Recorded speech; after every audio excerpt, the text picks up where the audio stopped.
వర్షాలు, వరదలొచ్చి ఇప్పుడు విజయవాడ ఎలా ఉందో మీ అందరికీ తెలుసు గదండీ! ఒక 5 రోజుల ముందైతే మేము వెళ్ళామండి అక్కడికి. తెలీదు గానీ వెళ్ళాలనిపించి వెళ్ళామండి. ఫస్ట్ టైం నేను విజయవాడ వెళ్ళడం అండి. నైటే ప్రిపేర్ చేసేసుకున్నాను. బట్టలన్నీ పక్కన పెట్టేసుకొని మార్నింగ్ 4:00 లేచి పాపకైతే ఉప్మా అయితే చేశానండి. టిఫిన్‌లాగా మధ్యలో తినడానికి ఉంటదని. ఆ తర్వాత నేను, పాప అయితే మంచిగా ఫ్రెష్ అయిపోయినాం.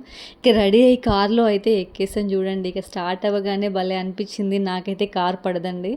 వామిటింగ్ వచ్చేలాగా అనిపిస్తది. కానీ పాప వచ్చిన దగ్గర నుంచి తనని చూసుకోవాలి కాబట్టి ఇక నేను అవన్నీ ఫీల్ అవ్వాల్సిన అవసరం లేకుండా పోయింది. లోపల ఎంత సిక్ అయినా బయటికైతే అనిపించదు. ఇక కొత్తగూడెం నుంచి అయితే స్టార్ట్ అయ్యాను చూడండి. కొత్తగూడెం పీపుల్ ఎవరైనా ఉంటే ఒక లైక్ అయితే చేసుకోవచ్చు కదండీ! ఇక మేము ఇక్కడ నుంచి స్టార్ట్ అవ్వగానే భలే అనిపించిందండి నిజంగా. విజయవాడ ఇంతవరకు నేను ఆంధ్రాలో అడుగైతే పెట్టలేదు. సో ఫస్ట్ టైం వెళ్తున్నాను కాబట్టి కొంచెం ఎక్సైట్మెంట్ ఎవరికైనా ఉంటది గదా! అసలు ఎందుకెళ్తున్నామో గూడా మాకు తెలీదండి. సడెన్‌గా అనుకున్నాం వెళ్ళిపోతున్నాం. ఆ దుర్గమ్మే రమ్మందేమో అన్నంత హ్యాపీగా అనిపించింది. మధ్య మధ్యలో ఇవన్నీ చూస్తున్నాం. ఒక దగ్గర టోల్ ప్లాజా అయితే వచ్చిందండి. అక్కడైతే స్కానర్ పనిచేయట్లేదని కాసేపయితే ఆగాము. ఒక 10 నిమిషాలు. ఆ టైంలో వీడియో తీశాను. పాప అయితే చూడండి ఎలా చూస్తుంది. కాస్త ముందుకెళ్ళగానే మల్లె తోటలున్నాయండి. రోడ్డు మీద ఒక ఆవైతే మల్లెపూలు అమ్ముతుంది. ఈ మల్లెపూల వేరే మల్లెపూలు లేవా అవి? అయ్యోండి 50 రూపాయలే. చూపించు.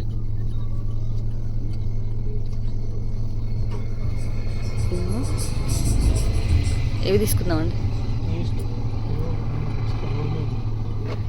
అది ఇదొక మీటర్, అదే ఇదొక 3 అద్దకు సరే. ఇది సో చూడు, ఇవి తీసుకోండి సార్. ఎంత? కొంచెం వాడిపోయినట్టున్నాయి కదా. ఏంటండి? ఇప్పుడు వర్షాకాలం అండి అంటే సరే ఇవ్వండి. 50 రూపాయలు అంటే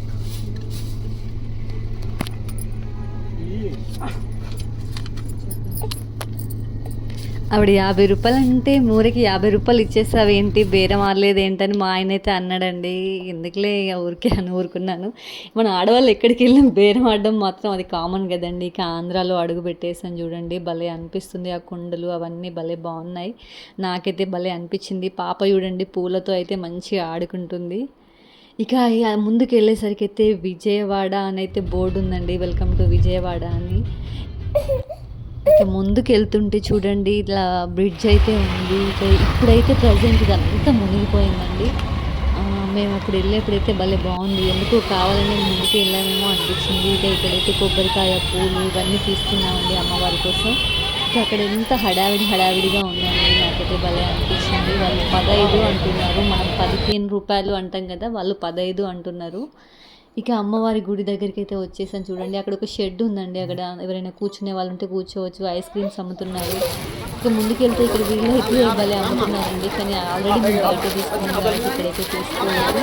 ఈ వీడియో అయితే పోస్ట్ చేయకూడదు అనుకున్నాను. ఎందుకంటే నేను కనిపించట్లేదు కాబట్టి పెట్టినా ఎవరు చూడడానికి అనిపించింది. కానీ ఈ ప్రజెంట్ విజయవాడ సిచ్యువేషన్ అయితే చూస్తారు కదండి. కాబట్టి అంతే ఒక 5 డేస్ ముందు ఎలా ఉందో చూపిద్దామని అయితే పెట్టాను. లాస్ట్కి అయితే అమ్మవారి టెంపుల్కి అయితే వచ్చేసామండి. అక్కడ చెప్పులు అయితే పెట్టేసాము. ఆ తర్వాత ఫోన్ అయితే హ్యాండ్ ఓవర్ చేసేసామండి. కానీ చాలామంది తెలివైన వాళ్ళు ఫోన్ పైకి తెచ్చేసుకున్నారు. అలా తెచ్చేసుకోవచ్చు, మనం కూడా తీసుకెళ్దామంటే మా ఆయన ఒప్పుకోలేదండి. ఇలాంటి వాళ్ళతో ఇదే బాధ. ఇక దర్శనం అయితే మంచిగా చేసుకొని ఒక ఫోటో అయితే దిగేసి అది ఫ్రేమ్ కట్టించుకున్నట్టు అదే లామినేషన్ చేయించుకుని అయితే కిందికి వచ్చేసామండి. ఎన్నో బొమ్మలు అవన్నీ ఉన్నాయి కానీ పాపకైతే ఒక్క బొమ్మ కొనివ్వలేకపోయాం. ఎందుకంటే చాలా ఉన్నాయి ఆల్రెడీ ఇంటి దగ్గర. కారు కూడా ఎక్కడో పార్క్ చేసామండి. ఒక 2-3 కిలోమీటర్స్ అక్కడ దాకా నడుచుకుంటూ వెళ్ళాల్సి వస్తుంది. ఇక నేను పాపం ముందుకు వెళ్తున్నాను చూడండి.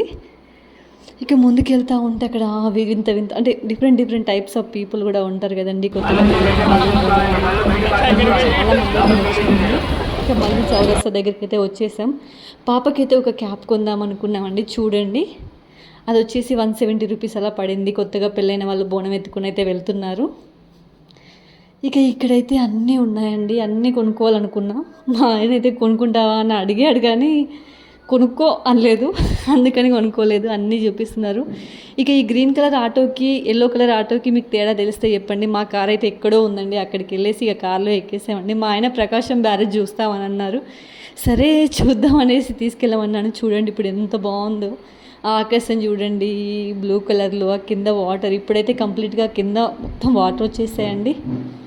చాలా బాగుందండి. ఇక ఫస్ట్ టైం వెళ్ళడం కాబట్టి కొంచెం ఎగ్జైట్ అయితే అయ్యాను. ఇక పాప అయితే పడుకుంది. ఇక ప్రసాదం పులిహోర అయితే దొరకలేదండి, చక్కెర పొంగల్ దొరికింది. భలే బాగుందండి, ఎంత ఇష్టంగా తిన్నాను. పెళ్ళైన 3 సంవత్సరాల్లో మేమైతే ఎక్కడికి బయటికి వెళ్ళలేదండి. చాలా హ్యాపీగా అనిపించింది. ఇక ఇంటికైతే వచ్చేసాం. పాప నేను మళ్ళీ ఫ్రెష్ అయిపోయామండి. మీకు నచ్చితే ఒక్క లైక్ అయితే చేయండి.